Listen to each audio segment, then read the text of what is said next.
chill breeze blows in from the Aegean Sea.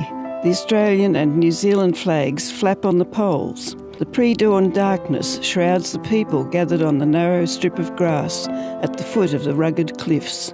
Gentle waves rattle the stones on the beach of Anzac Cove. I have come to Gallipoli to walk in the footsteps of my father, Sergeant Frank Wills. Following the brief ceremony of remembrance, I walk along the narrow beach, away from the crowds. Taking off my boots and socks, I walk out into the chill waters. Balancing on the smooth, water-worn rocks, I turn to face the dark cliffs over which a soft glow is beginning to herald another Anzac Day. At the cliff edge of the beach, the scrub opens up to Shrapnel Gully.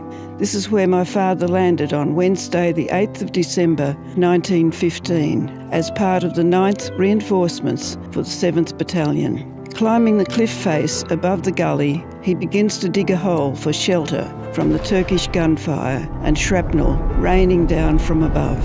On the Gallipoli Peninsula, it was obvious that with the onset of winter, the need to evacuate was inevitable. Frank Wills writes in his diary, "Lots of bombs and shells bursting, issued with iron rations, nearly all the others gone, marched off at dark." Frank was among the last of the 10,000 troops to leave the Gallipoli Peninsula on the 19th of December 1915. By 4:10 a.m. on the 20th of December, the last troops were all safely evacuated with no loss of life. Frank was transported to Lemnos Island along with the balance of the 7th Battalion. Frank wrote in his diary almost every day. He recorded the boat trip from Lemnos to Marseille, followed by a 60-hour train trip through the French countryside, then 3 years of struggle against the invading German forces. He wrote of marching back and forth to battlegrounds on the Western Front, living in trenches by the Somme River, thigh-deep in mud. The winters when soldiers woke to find their eyelids frozen shut. His 7th Battalion marched through Ypres into Belgium, which had fallen early to Germany. The Australian and New Zealand troops suffered much deprivation and great loss of precious lives. 62,000 Aussies killed and 156,000 wounded. The New Zealanders lost 18,000 killed and 41,000 wounded. By mid-1918, the German forces were preparing to make a final desperate push to reach the French coastline, planning to cross the English Channel and conquer the United Kingdom. But by now, Germany was brought to its knees, and they called for talks of an armistice.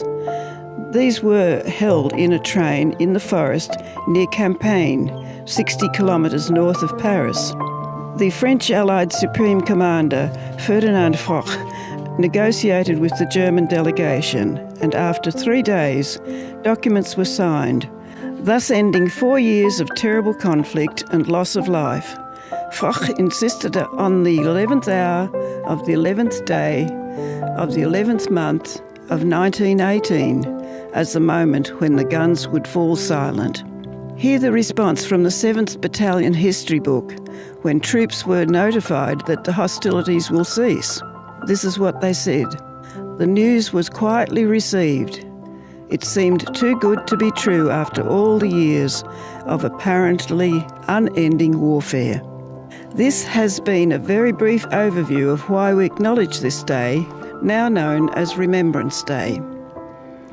Today we remember not the violent struggle to dominate the world, but the many brave men and women, particularly of Australia, New Zealand, Canada, India and Great Britain. Today we give thanks to our God for this beautiful country of Australia and remind ourselves to pray and actively pursue peace in every sphere of our lives.